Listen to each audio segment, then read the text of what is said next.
taco test. This happened a few years ago, and while I've moved on, it still lingers in my mind. Honestly, it sounds like a bad thriller, but it's true. It changed the way I see online dating forever. Like most bad decisions, it started with a dating app. I was tired of being alone, so I gave it another shot. That's how I met Matt. At first, he seemed normal, which, if you've used dating apps, you know is rare.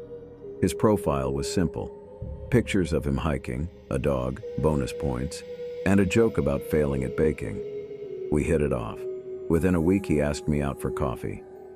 Spoiler alert, big mistake. The first red flags. The first date was great. He was funny, charming, and even remembered my coffee order. The next few dates were good too. Long walks, late night talks, cheap tacos. But then the cracks started to show. At first, it was small things. Matt was always texting, not a cute, thinking of you text, but constant messages. If I took too long to reply, another message would appear. "What are you doing?" Or, "Do you miss me?" I brushed it off. Maybe he just really liked me. Then one day I got a text. "How was your run?" I hadn't told him I was going for a run. I hadn't posted about it. When I asked how he knew, he laughed it off. "Oh, you just seem like a morning jogger." That unsettled me, but I told myself I was overthinking. The taco incident. One night I told Matt I was staying in.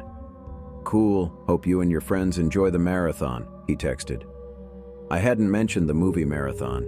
Something felt off, so I decided to test him. The next day I texted, "Good morning." Like normal, then put my phone on silent and walked to a nearby taco shop. Halfway through my taco, my phone buzzed. "Did you like your taco?"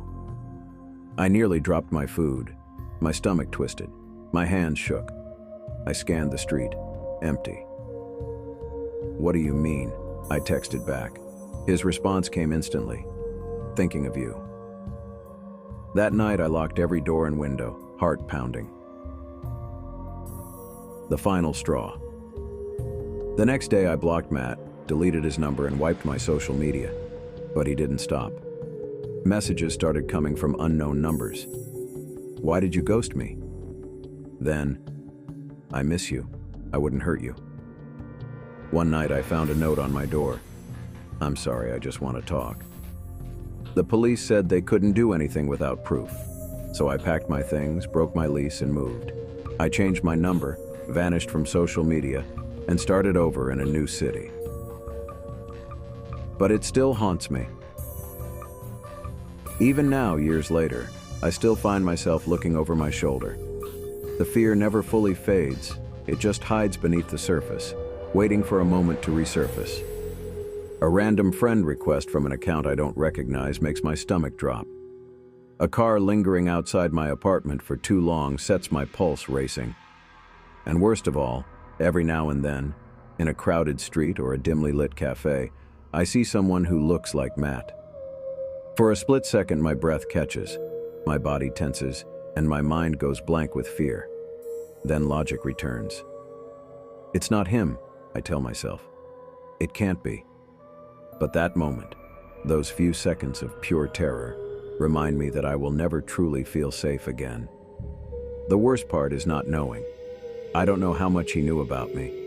I don't know how he tracked me. Was he following me for longer than I realized? Did he hack my phone? Plant something in my car? The questions still haunt me. I'll never have the answers, and maybe that's the scariest part of all. If there's one thing I've learned, it's this. Trust your instincts. If something feels wrong, don't ignore it. No explanation, no justification. Just leave. Block the number. Walk away. Protect yourself. Because if someone seems too good to be true, there's probably a reason. And sometimes, by the time you find out what it is, it's already too late.